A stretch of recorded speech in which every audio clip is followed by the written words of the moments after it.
I learned to read silence before I learned to read lies. It's a skill you develop slowly, the way you might learn a language by living somewhere foreign long enough that the strange sounds begin to arrange themselves into meaning. You don't notice it happening. One day, you simply understand that the pause before he answers, the way his eyes slide just past yours instead of meeting them directly, the extra breath he takes before saying nothing's wrong, these things have grammar, syntax. They construct sentences more honest than the words that follow them. I've been married to Michael for 7 years.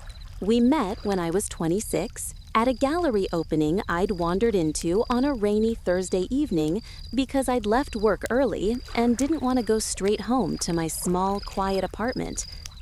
He was standing in front of an abstract piece, all violent reds and deep blues swirled together, holding a glass of wine and looking genuinely interested rather than performatively contemplative, the way so many people do at these things. When he turned and caught me watching him, he smiled. Not the predatory smile of someone looking to pick someone up, but something warmer, curious. "What do you think it means?" he'd asked, gesturing to the painting. "I think it means the artist was angry," I'd said. "Or in love," he'd countered. "Sometimes they look the same." We talked for 2 hours. He made me laugh. He listened when I spoke, actually listened, the kind of attention that makes you feel like you're the only person in a crowded room. 3 months later, he proposed over dinner at a small Italian restaurant where the owner knew his name. 6 months after that, we were married in a simple ceremony at the courthouse, just us and 2 witnesses pulled from the clerk's office, and then a celebration dinner with close friends at that same Italian restaurant. The early years were good, better than good. Michael worked in finance, something to do with international investments and corporate acquisitions that he tried to explain to me several times, but which always seemed to slip through my understanding like water through fingers. I worked as a copy editor for a small publishing house, spending my days immersed in other people's words, shaping them, making them better. We had a rhythm. He traveled frequently for work, sometimes for days at a time, and I didn't mind. I liked my solitude, the way I could spread out in our apartment, work late into the night with a glass of wine, fall asleep diagonally across the bed. And I liked the reunions even more, the way he'd come home tired but happy to see me, bringing stories from Atlanta or Boston or sometimes further, London or Tokyo, places that sounded impossibly distant and glamorous. I trusted him completely. That's important to understand. It wasn't naivety, not exactly. It was a choice I made consciously, the way you might choose to believe in something you can't prove, because the alternative, constant suspicion, the exhausting vigilance of doubt, seems worse than any potential betrayal. But trust is a strange thing. It's not actually a single decision you make once and then live inside forever. It's 1,000 small decisions made daily, often unconsciously. You see the perfume on his collar, something floral and sweet that you don't wear, and you decide it must be from a colleague who hugged him goodbye at the airport. You notice an unfamiliar charge on the credit card statement, a restaurant in a city where he said he was staying at the hotel, and you decide he must have taken a client out and forgotten to mention it. You hear a change in his voice when he calls from the road, something distracted and distant, and you decide he's just tired, that travel wears on him, that you're reading too much into a tone. The signs were there. Looking back, I can see them clearly, like stars that only become visible once your eyes adjust to darkness. But at the time, they were easy to explain away. That's what trust does. It provides plausible explanations for implausible things. It fills in gaps with the most generous possible interpretation. The first time I really felt something shift was about 3 years into our marriage. Michael had been traveling more than usual, sometimes 3 weeks out of every month. When he was home, he was distracted, always on his phone, stepping into the other room to take calls. I told myself it was work pressure, that he was managing something big and stressful, that it would pass. But one evening, I picked up his phone by accident. They were the same model, both in black cases, both sitting on the kitchen counter. And the screen lit up with a text message. Just a fragment. The preview you see before you unlock. Can't wait to see you next. The message disappeared before I could read the rest. I stood there holding his phone, feeling something cold move through my chest. When Michael came back into the kitchen, I handed it to him without a word. He glanced at the screen, typed something quickly, and set it down. Didn't explain, didn't acknowledge. Just returned to the conversation we'd been having about whether we should get a new couch. I could have asked, should have asked, but I didn't. Because asking would have meant admitting I'd seen something, and admitting I'd seen something would have meant admitting I was looking, and I wasn't looking. I was just existing beside him, the way I always had. Time has a way of smoothing over these moments. The unease fades. Life continues. You wake up, go to work, come home, make dinner, watch television, go to sleep. The routines are comforting. They create a kind of momentum that carries you forward even when you're not sure you want to go. But the signs continued. Small things, mostly. A change in his schedule that didn't quite make sense. A weekend conference that seemed to appear suddenly on his calendar. New cologne, more expensive than what he usually wore. A distance in his touch, like he was physically present but mentally elsewhere, going through the motions of affection out of habit rather than desire. I became an archaeologist of my own marriage, carefully excavating these small artifacts and trying to construct meaning from them, but I never dug too deep. There's a kind of willful blindness that comes with loving someone, a determination not to see what might shatter the life you've built. Because once you see it, you can't unsee it. Once you know, you have to act. And acting means change, and change means loss, and loss means pain. So I chose not to see. I chose to trust. I chose to believe that the life we had together was real and true and whole. Until the day I decided to surprise him. It was October. I remember because the leaves had just started to turn, those first few trees going brilliant gold and red against the still green backdrop of the others. Michael was in Chicago for a week-long conference, something about emerging markets and investment strategies. He'd left on a Sunday evening, kissing me goodbye at the door with a distracted air, already mentally gone. By Wednesday, I missed him in a way that felt almost physical, an ache in my chest that wouldn't dissipate.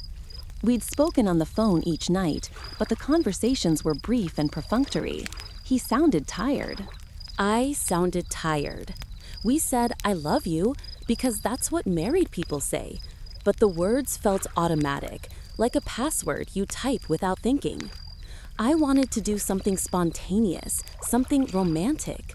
The old version of us would have appreciated that, the us from those early days when surprise was exciting rather than suspicious. I could fly to Chicago, show up at his hotel, take him to dinner somewhere nice.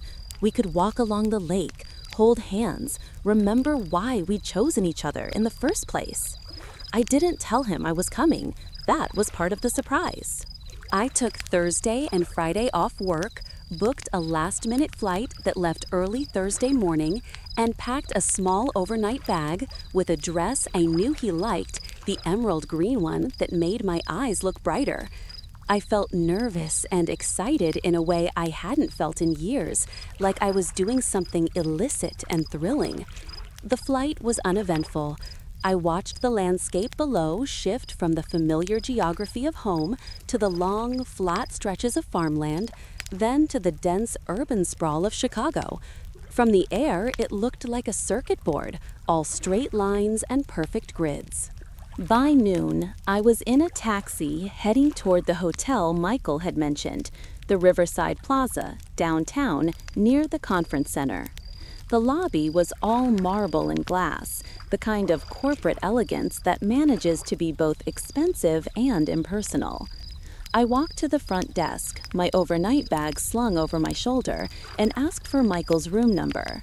The woman behind the counter, young and professionally pleasant, typed something into her computer.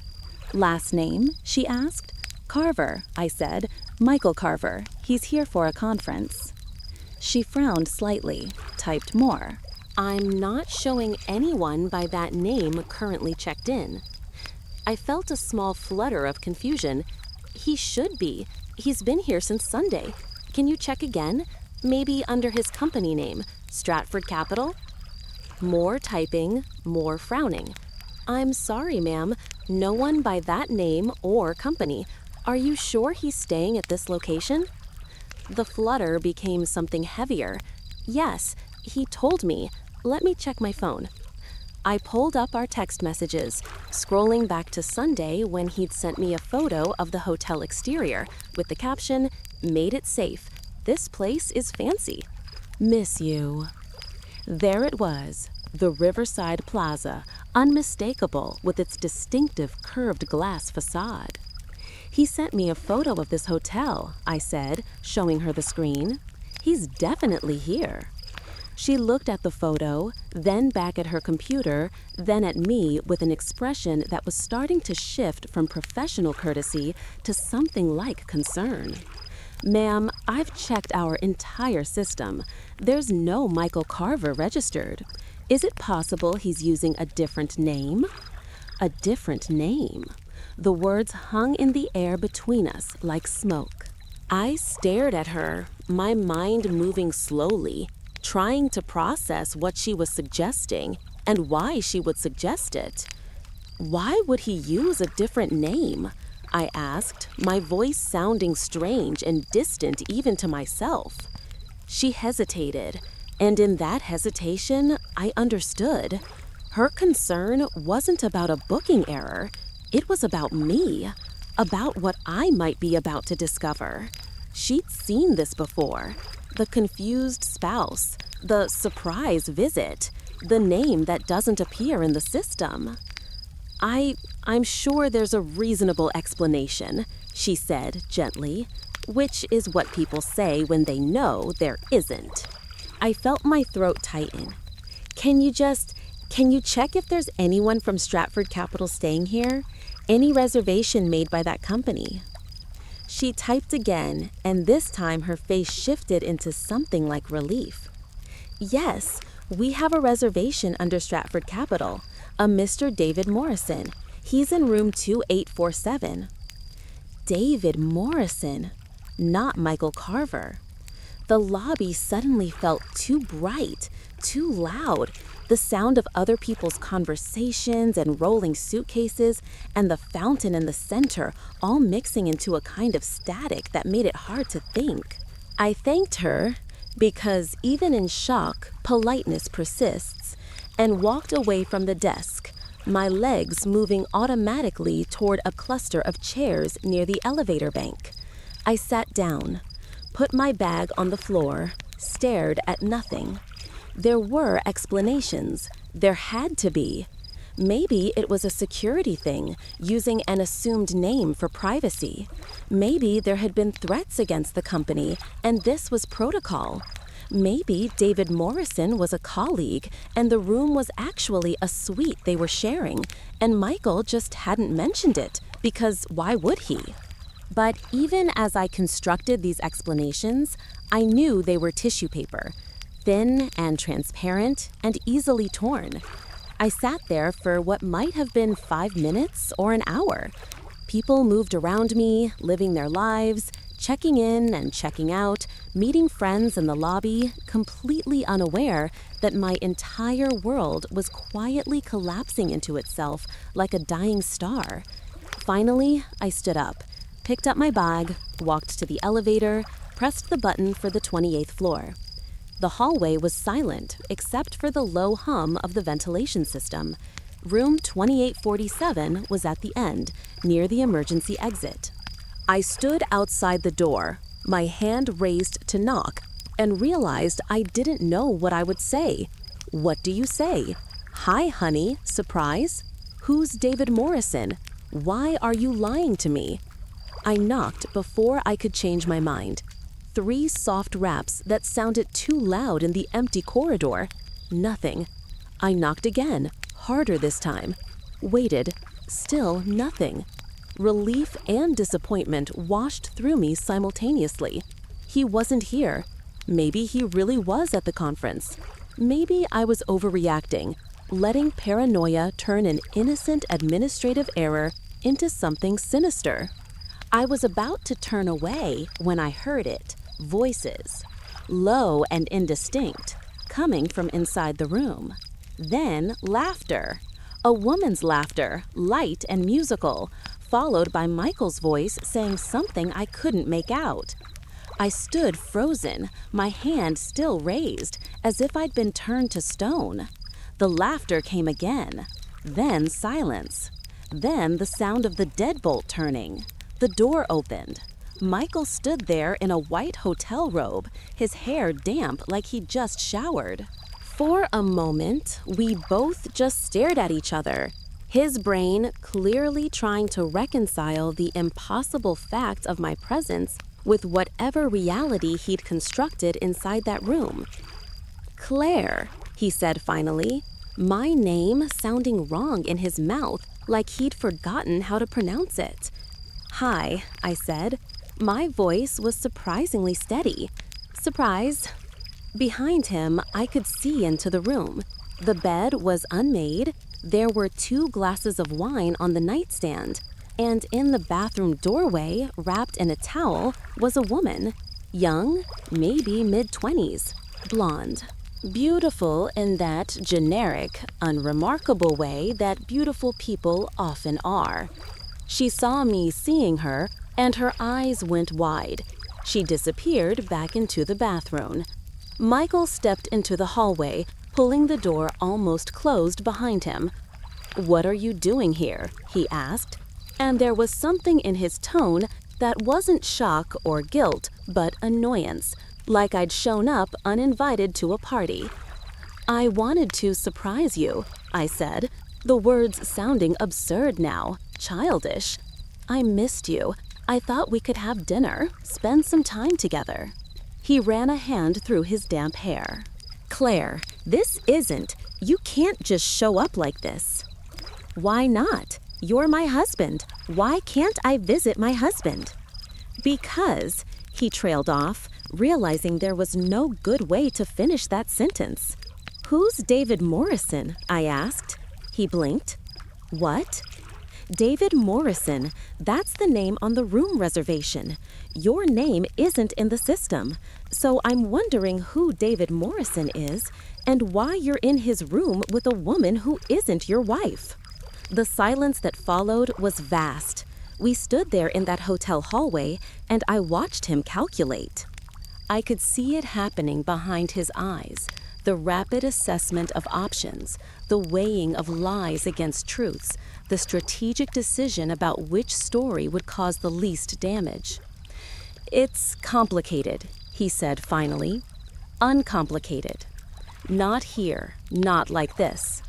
"Then where? When? Because right now seems like a pretty good time to explain why there's a woman in your hotel room and why you're registered under a fake name." He glanced back at the door, then at me. "Give me a minute. Let me get dressed. We'll go downstairs, get coffee, and I'll explain everything." "Everything?" "Yes, everything. Just wait here, please." He went back into the room, closing the door fully this time. I stood in the hallway, listening to the muffled sounds of movement and low voices inside. My hands were shaking. I pressed them against my thighs, trying to steady myself, trying to hold together the parts of me that felt like they were flying apart. The door opened again. Michael emerged, now dressed in jeans and a button-down shirt, looking like himself again. Normal, the husband I knew. Except I didn't know him at all, did I? That was becoming increasingly clear. "Let's go," he said.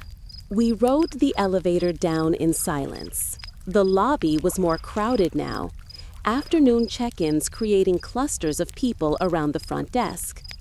We found a quiet corner with 2 armchairs and a small table between them.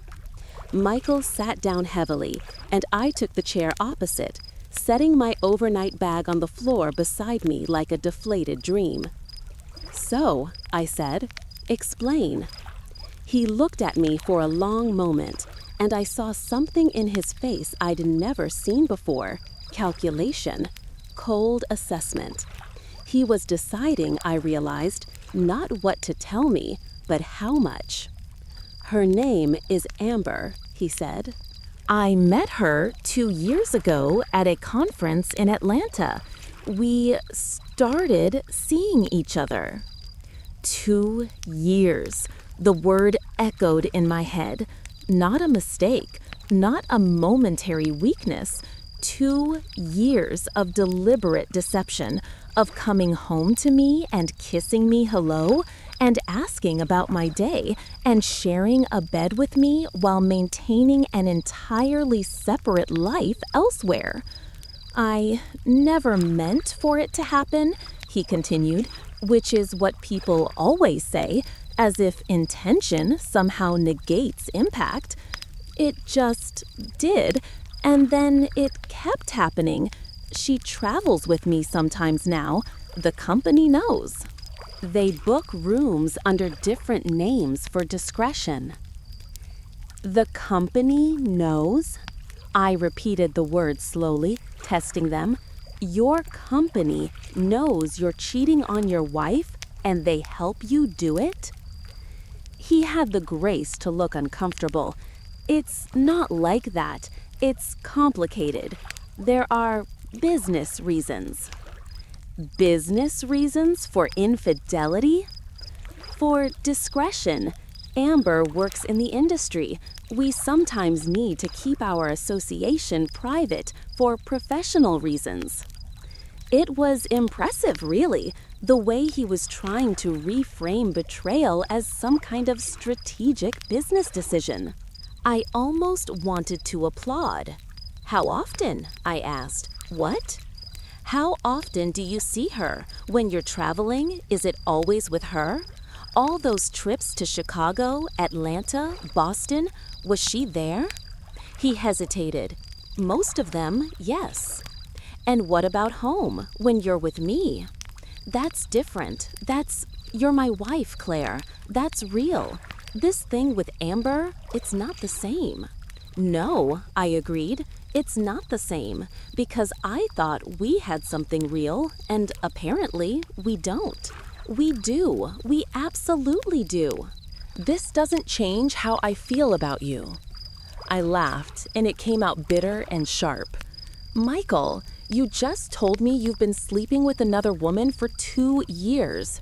You maintain a whole separate life with her.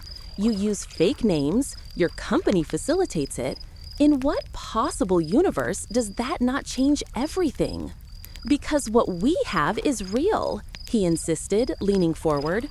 "What I have with her is it's physical. It's not a relationship.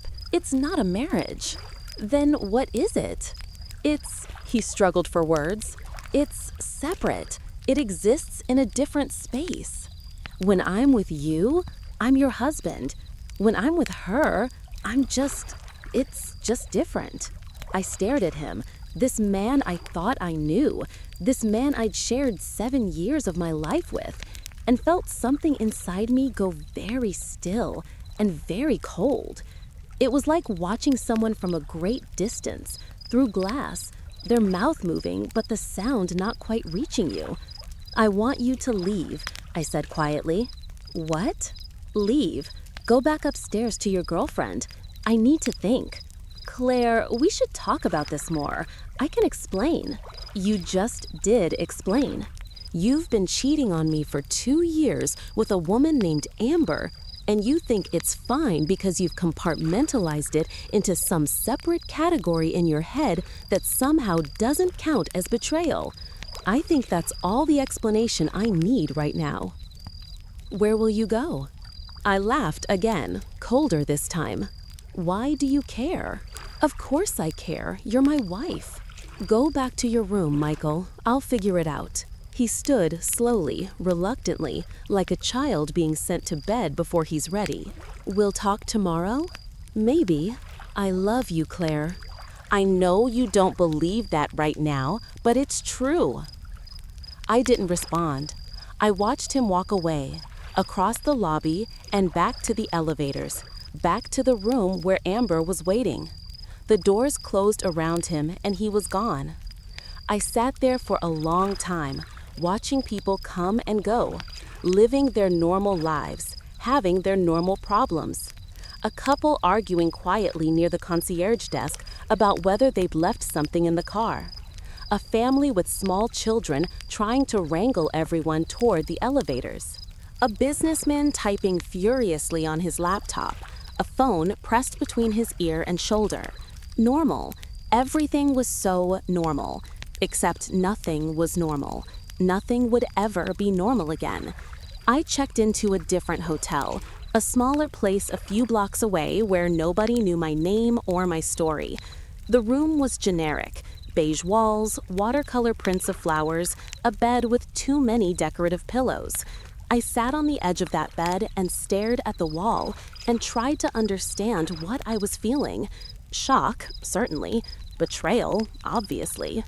But underneath those expected emotions was something else, something I couldn't quite name.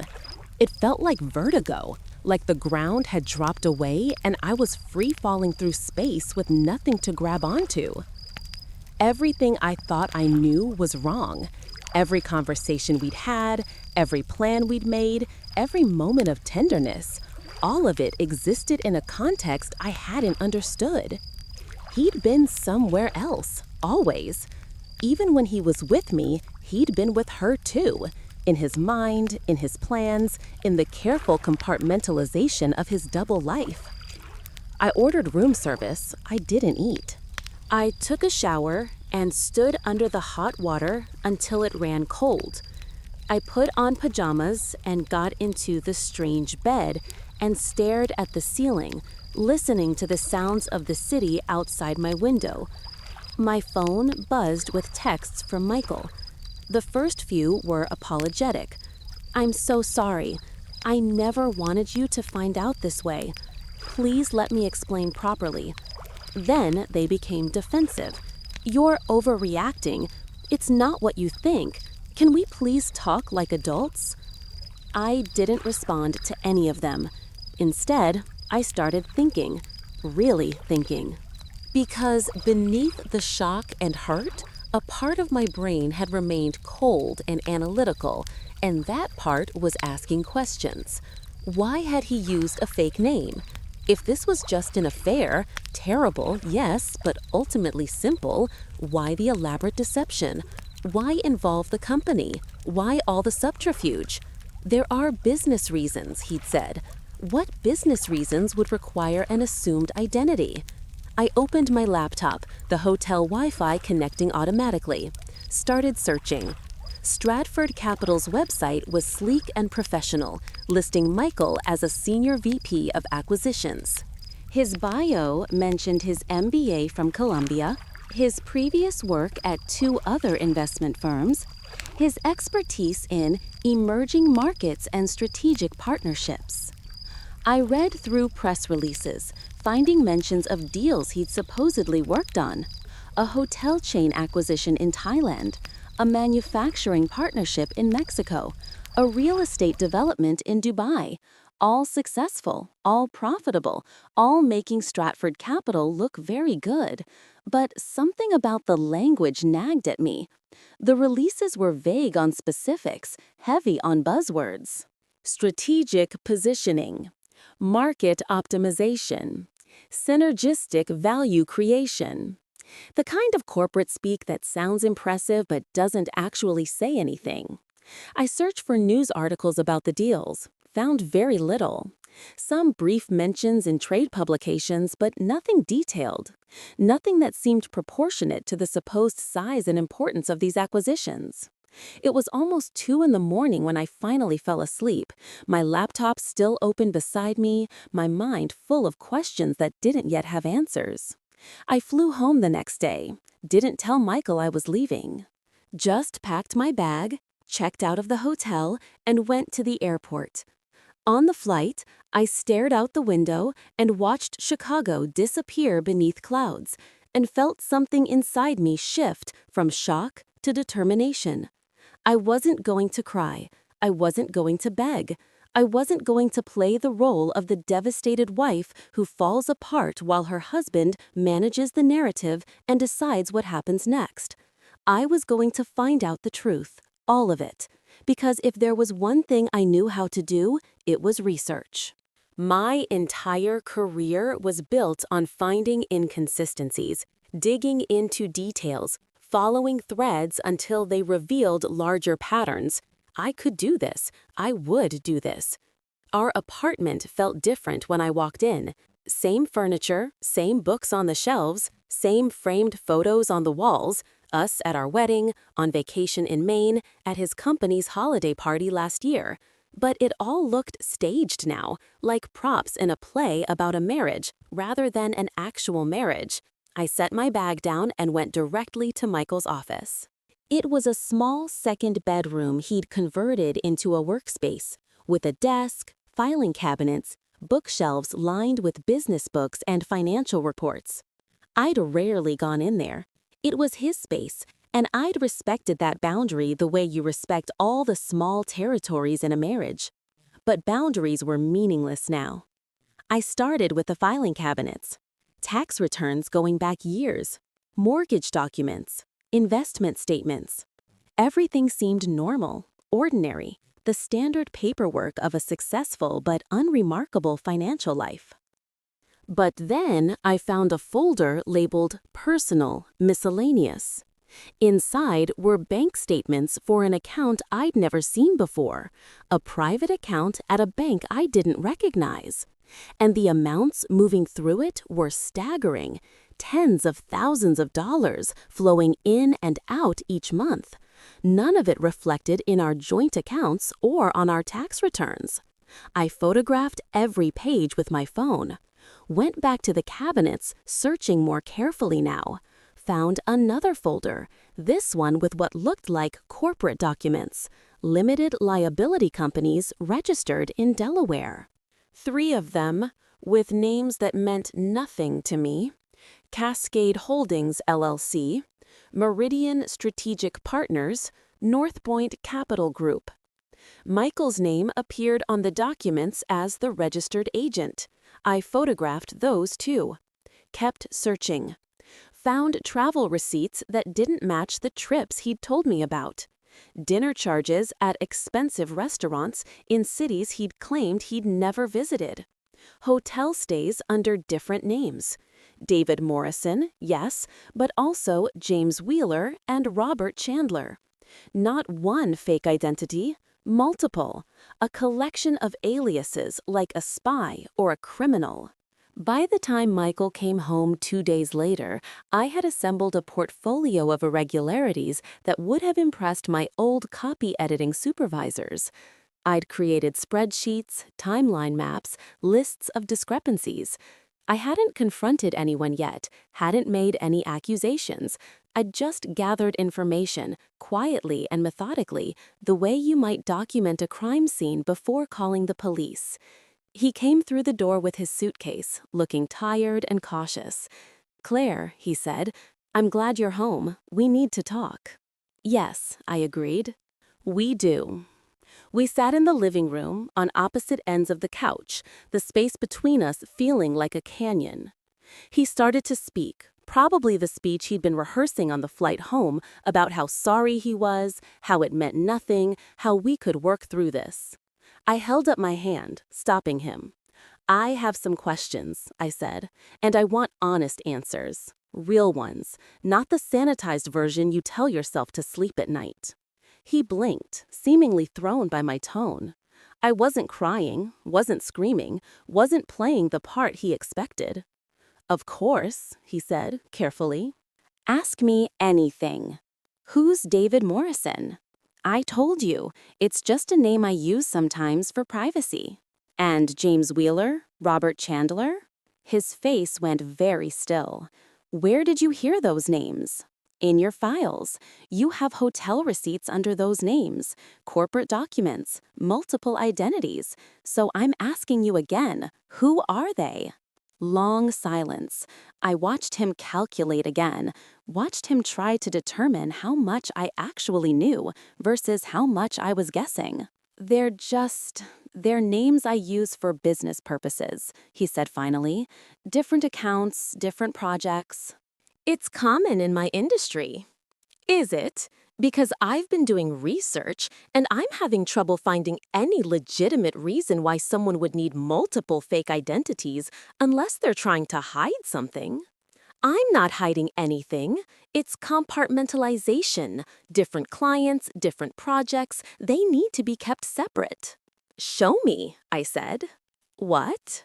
Show me. Explain these projects. Walk me through the legitimate business reason for maintaining 3 LLCs, multiple bank accounts, and several fake identities.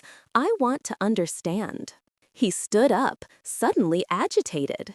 Claire, this is my work. It's complicated and confidential.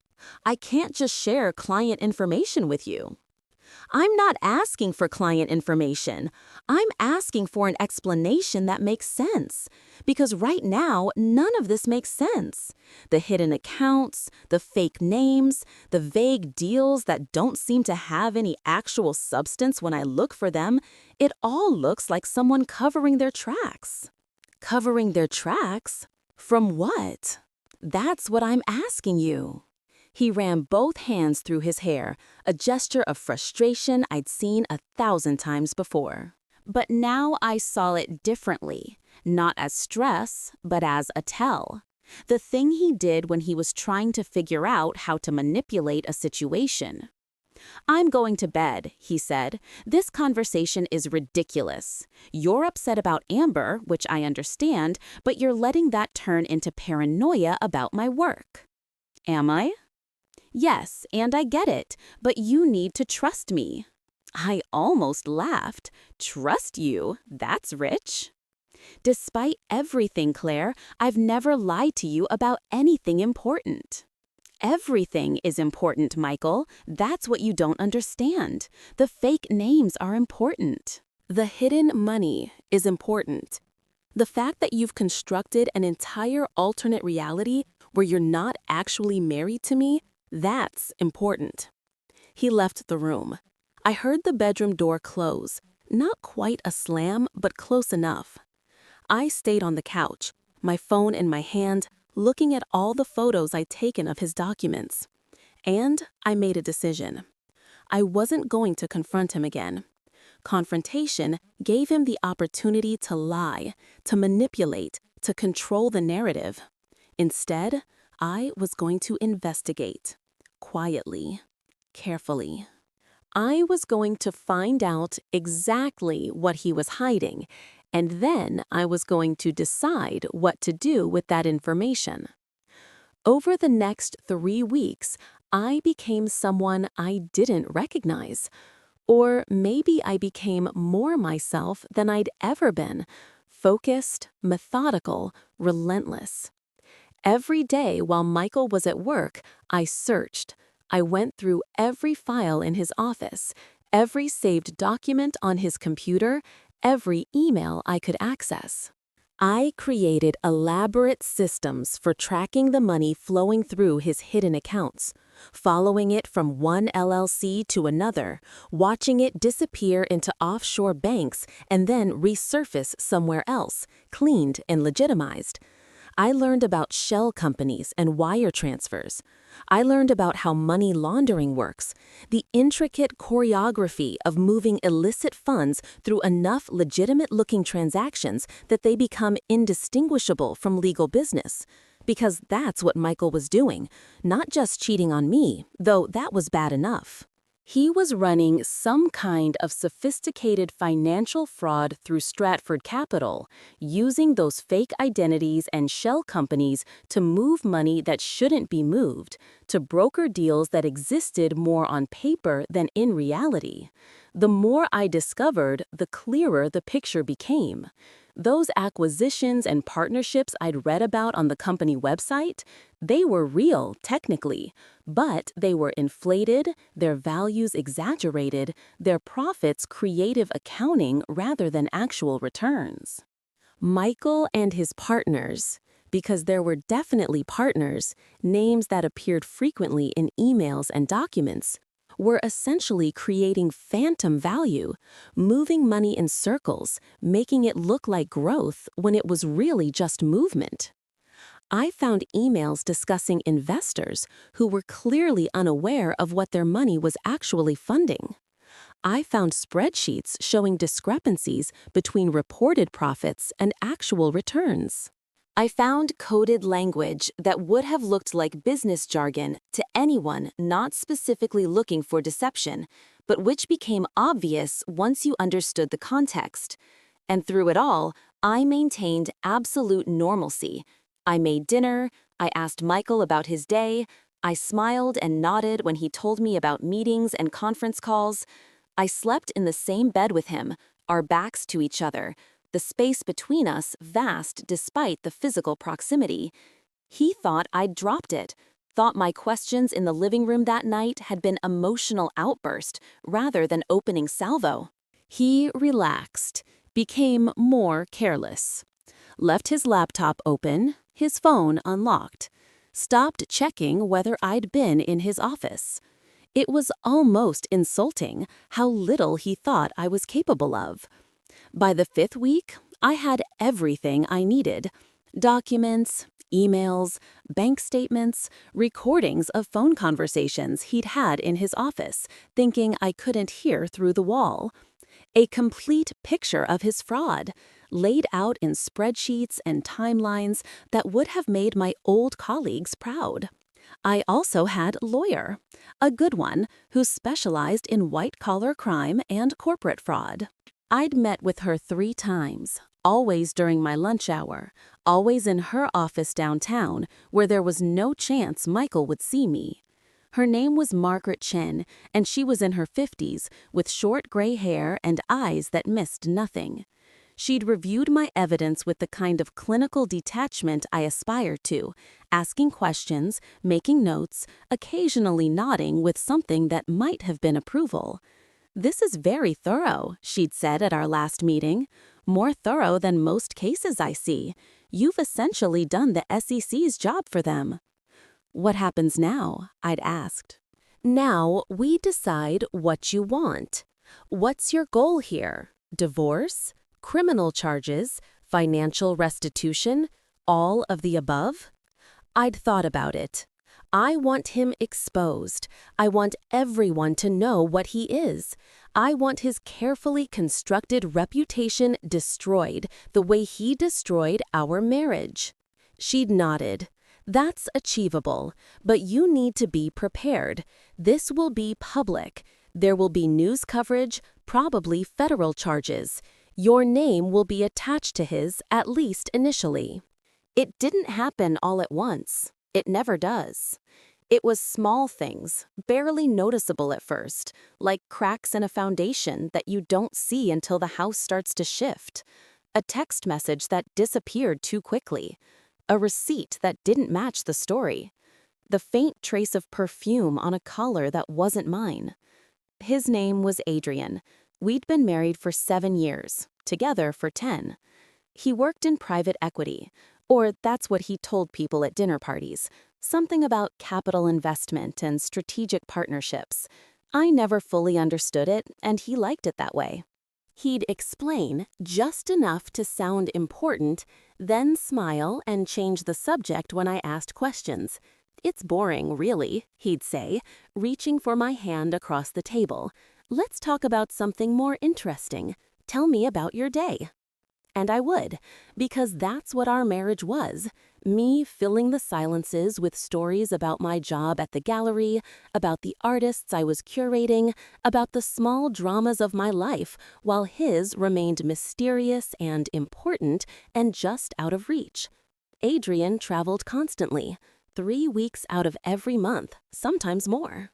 London 1 week, Singapore the next, then Dubai, then New York. He lived out of a suitcase, spoke on the phone in hushed tones, worked on his laptop in dark hotel rooms thousands of miles away. When he was home, he was exhausted, sweet but distant, present in body but not quite there in spirit. I'd gotten used to it, the empty side of the bed, the dinners alone, the weekends spent waiting for him to come back from wherever he'd gone. I'd learned to fill my life with other things, work, friends, solitary walks through the city. I'd become self-sufficient in the way that wives of traveling husbands do, learning to exist in the spaces between his departures and returns. Our house was beautiful, a renovated brownstone in the kind of neighborhood where people walked expensive dogs and drank expensive coffee. Adrian had wanted something impressive, something that reflected his success. I'd wanted something that felt like home. We'd compromised on this, elegant but warm, modern but lived in. My art on the walls, his designer furniture. A collaboration, like our marriage was supposed to be. But somewhere along the way, I'd stopped being his partner and become his backdrop. The wife at home, the woman in the photographs, the one who kept everything running smoothly while he built empires in foreign cities. I didn't mind at first. I loved my work. I loved the quiet. I loved the version of Adrian who came home tired and grateful, who held me close and told me he missed me. I loved the life we'd built, even if it was built on his absence as much as his presence. But love, I was learning, has a way of making you blind to things you should have seen all along. The perfume was the first thing I couldn't explain away. It was a Thursday in March. Adrian had been in Frankfurt for 5 days, consulting on some acquisition. He'd texted me that morning with his flight information, sent me a photo of his breakfast, hotel room service, white tablecloth, coffee in a porcelain cup. Everything perfectly curated, as always. He came home just after 8. I was in the kitchen, making tea, when I heard his key in the lock. I turned to greet him, and he was there, pulling his suitcase behind him, looking tired and rumpled in that way that made him seem vulnerable. Human. "Hi," he said, and his smile was genuine. "God, I missed you." He dropped his bag and crossed the kitchen in 3 steps, pulled me into his arms, buried his face in my hair. And that's when I smelled it. Jasmine. Heavy and sweet. Nothing like what I wore, nothing like the subtle citrus scent I'd chosen for myself, that he'd always said he loved. This was different, foreign, someone else's. I pulled back slightly, looked up at his face. How was Frankfurt? Exhausting. The client kept changing their terms. We barely got it closed. He kissed my forehead. I need a shower. Order dinner? He disappeared down the hallway before I could respond. I heard the bathroom door close, the water start. I stood in the kitchen, my tea cooling in my hand, trying to find an innocent explanation. Flight attendant, colleague, elevator, someone brushing past him in a crowd. There were 1,000 reasons someone's perfume might transfer. It didn't mean anything, but it stayed with me. That scent, the way it clung to his shirt, his skin, the way he'd gone straight to the shower, washing it away before I could ask about it. I started noticing other things after that. The way he'd begun locking his phone with a passcode I didn't know. He'd never done that before. For years, his phone had been face up on the counter, accessible, ordinary. Now it was always screened down, always password protected, always silent. New security measures at work, he explained when I mentioned it. We have to encrypt everything now, client confidentiality. Reasonable, logical, exactly the kind of thing his job would require. But then there were the credit card statements. I managed our household finances, paid the bills, tracked our expenses. We had separate accounts for the most part, but one joint card for shared costs.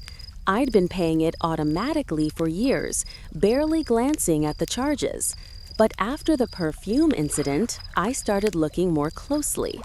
And I found things that didn't fit. A charge from a restaurant in Prague on a Tuesday evening, but Adrian had told me he was in Amsterdam that week. A hotel in Barcelona that wasn't the one he'd mentioned staying at. Florist's charges in cities he'd supposedly only visited for day meetings. Small purchases at jewelry stores, department stores, places he'd never mentioned going. Each one had an explanation, probably. Business dinners with clients whose names I didn't know. Last-minute changes in travel plans. Corporate gifts. All perfectly normal for a man who traveled as much as he did. But together, they formed a pattern. A picture of someone whose life didn't quite match the story he was telling. I didn't confront him. I wasn't that person. I wasn't the wife who went through phones or demanded explanations or threw accusations. I trusted him. I'd always trusted him. But trust, I was realizing, is different from truth. In April, Adrian told me about an important trip to Tokyo. 10 days, he said. Major deal, multiple clients, impossible to cut short. He seemed stressed about it, more than usual. Kept checking his phone, making calls in his study with the door closed. This is a big one, he told me the night before he left. We were in bed, the lights off, the city glowing beyond our windows. If I close this deal, it could mean a partnership, real security for us. That's wonderful, I said, and I meant it. I wanted him to succeed. I wanted the life he'd promised, the one where he traveled less, where we had time together, where we could finally start thinking about the future we'd been putting off. I'll make it up to you when I get back, he said, kissing my shoulder. I promise, we'll go away somewhere, just us, no work. Okay, I whispered into the dark. He left the next morning before dawn. I heard him moving through the house, heard his suitcase wheels on the hardwood, heard the door close softly behind him. I lay in bed listening to the silence he left behind, and I told myself everything would be fine. But 3 days into his trip, I had a realization. I was sorting through mail when I found a travel document he'd left behind. A hotel confirmation that had been printed and forgotten. The Grand Pacific Hotel, Tokyo. Reservation for Adrian Foster, April 15th through 24th. I looked at the dates. He'd left on the 14th, which meant he had a full day somewhere before checking into his Tokyo hotel.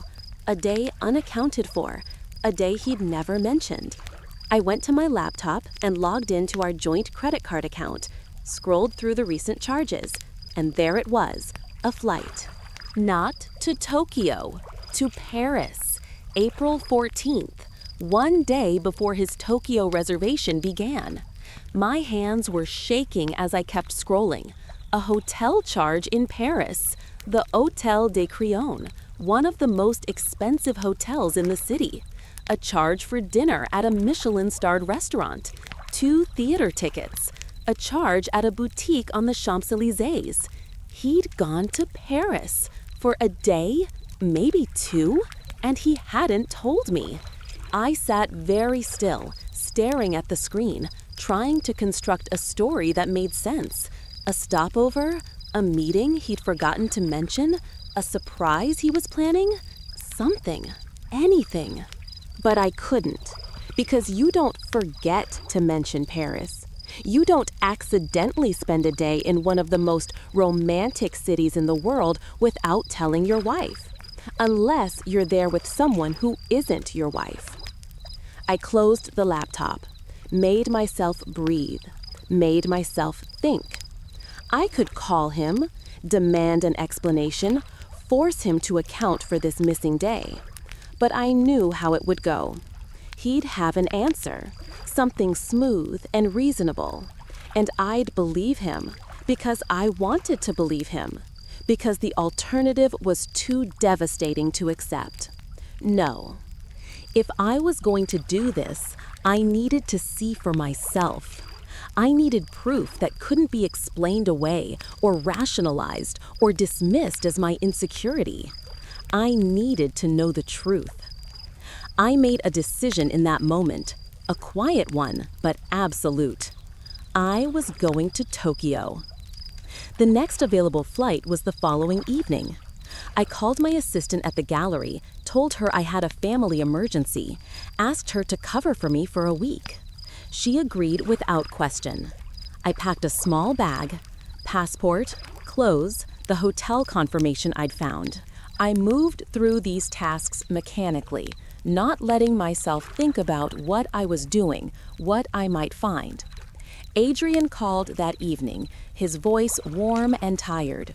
"How's Tokyo?" I asked, my voice steady. "Intense. The time difference is killing me. I barely know what day it is." He yawned. "How are you?" "Fine. Busy at the gallery. I miss you." "I miss you too. Only 7 more days." "I know. I'm counting." We talked for a few more minutes. He told me about the clients, the negotiations, the beautiful view from his hotel room. I told him about an exhibition I was planning, a new artist I'd discovered. We said I love you, we hung up, and I wondered if anything he'd said was true. The flight to Tokyo was 14 hours. I sat in economy, squeezed between strangers, unable to sleep. I kept thinking about what I might find, imagining scenarios, preparing myself for the worst, but nothing could have prepared me for what actually happened. I arrived at Narita Airport at sunset, took a train into the city. Tokyo at night was overwhelming, neon and crowds and a language I didn't speak. I'd been here once before, with Adrian, years ago. We'd walked through temples and eaten sushi and promised we'd come back someday. The Grand Pacific Hotel was in Minato, a gleaming tower with marble floors and staff who spoke perfect English. I walked up to the front desk, my heart pounding so hard I could barely hear my own voice. "Hi," I said to the young woman behind the counter. "I'm hoping you can help me. My husband is staying here, Adrian Foster. I wanted to surprise him, but I've lost his room number." She smiled, typed into her computer. "One moment, please." I waited. The lobby was elegant and quiet. Piano music played softly. Businessmen in dark suits moved past, speaking in Japanese, in English, in languages I couldn't identify. The world continuing normally, while mine potentially fell apart. The woman looked up, apologetic. "I'm sorry, ma'am. I'm not showing anyone by that name currently checked in." My stomach dropped. "Are you sure? Adrian Foster? He should have checked in on the 15th. She checked again. "I apologize. No one with that name. Could he be at one of our other properties?" "No, I have the confirmation. It's this hotel." I pulled out the paper I'd found, showed it to her. She studied it, frowned slightly. "This is interesting. This is our confirmation format, but when I search this confirmation number, I'm not finding an active reservation. It's possible it was canceled? Could you check if it was ever booked, even if it was canceled?" She typed for longer this time. Then her expression changed. "Ah, yes, there was a reservation under this confirmation number, but it was canceled 4 days before the check-in date. A full refund was issued." The lobby tilted slightly. "Canceled." "Yes, ma'am, on April 11th. Is there anything else I can help you with?" "No, thank you." I walked away on legs that didn't quite feel like mine. found a chair in the corner of the lobby, and sat down heavily. He'd canceled the Tokyo reservation, which meant he wasn't here, had never been here, was somewhere else entirely, lying about where he was, who he was with, what he was doing. I pulled out my phone and opened his location sharing. We'd set it up years ago, a practical thing for a couple who spent so much time apart. I'd never checked it, never needed to. But now I opened the app and watched the little dot that represented my husband. It wasn't in Tokyo. It was in the Maldives. The Maldives, a chain of tropical islands in the Indian Ocean, one of the most romantic destinations in the world, where honeymooners went, where couples celebrated anniversaries, where you didn't go for business. I sat in that Tokyo hotel lobby for almost an hour, watching his location dot, watching it move slightly as he moved through whatever resort he was staying at. I looked up flights. The Maldives was closer to where I was now than going back home would be. 6 hours, maybe less. I could go there, confront him, see with my own eyes what I already knew in my heart. Or I could go home, pretend I'd never come, wait for him to return and keep lying to my face, keep living in the comfortable fiction of our marriage. I thought about the 7 years we'd been married, the promises we'd made, the life we'd built. I thought about the woman I'd been when I met him, confident, independent, sure of myself, and the woman I'd become, careful, uncertain, always accommodating, always making myself smaller to fit into the spaces he left for me. I thought about the perfume, the charges, the missing day in Paris, the pattern of deception that stretched back months, maybe years, all the times I'd rationalized, explained away, chosen comfort over truth, and I realized I couldn't do it anymore. I booked a flight to Malé. It left in 4 hours. The resort where Adrian's location showed him staying was called Paradise Sky. I found it online, an exclusive, adults-only property. Over-water bungalows, private beaches, couples massages and sunset dinners, and all the romantic luxury that money could buy. They were fully booked, of course. I called anyway, spoke to someone in reservations, explained that my husband had made a surprise reservation, and I wanted to join him. She was sympathetic but firm. They were at capacity, no rooms available. Perhaps I could surprise him anyway, I suggested. Just visit for the day. I've come so far. There was a pause. We typically don't allow outside visitors, but let me speak with my manager. If your husband is already a guest, we might be able to arrange day access. What name is the reservation under? Adrian Foster. More typing. A longer pause. I'm sorry, I'm not finding that name. Could it be under a different name? My throat tightened. Could you try Adrian Thompson? Using his middle name, reaching, hoping. One moment. Then, yes, here we are. Adrian and Sophia Thompson. Beachfront Villa. Shall I note that you're coming to visit? The world went very quiet. Sophia? He was registered with someone named Sophia, as Thompson, not Foster. A fake name, a fake identity, a whole separate life. No, I managed. Don't note it. I want it to be a surprise. Of course, I'll arrange for day access. We'll have a boat waiting for you at the dock. I hung up and sat very still in my hotel room, watching the sunset over Tokyo through the window. I thought about the man I'd married, the one who brought me flowers and remembered how I liked my coffee, the one who'd proposed on a beach in Greece, who'd cried at our wedding, who'd promised to love me forever. And I tried to reconcile that man with the one who was currently staying in a luxury resort in the Maldives with someone named Sophia under a fake name while telling me he was in Tokyo for work. I couldn't. They didn't fit together. Which meant one of them wasn't real. And I was very much afraid it was the first one. I didn't sleep that night. Just lay in the hotel bed, staring at the ceiling, planning. I wasn't going to the Maldives to make a scene. I wasn't going to scream or cry or confront him in front of strangers. I was going to see, to witness, to make it real in a way that couldn't be denied or explained. And then I was going to come home and dismantle the lie of our marriage piece by piece, quietly and carefully, until there was nothing left but the truth. The flight to Malay was surreal. I sat by the window and watched the ocean beneath us, endless blue stretching to the horizon. I'd always wanted to come here, had mentioned it to Adrian several times. Someday, he'd always said, when work calms down. And here he was, just not with me. The boat to Paradise Sky was a sleek speedboat piloted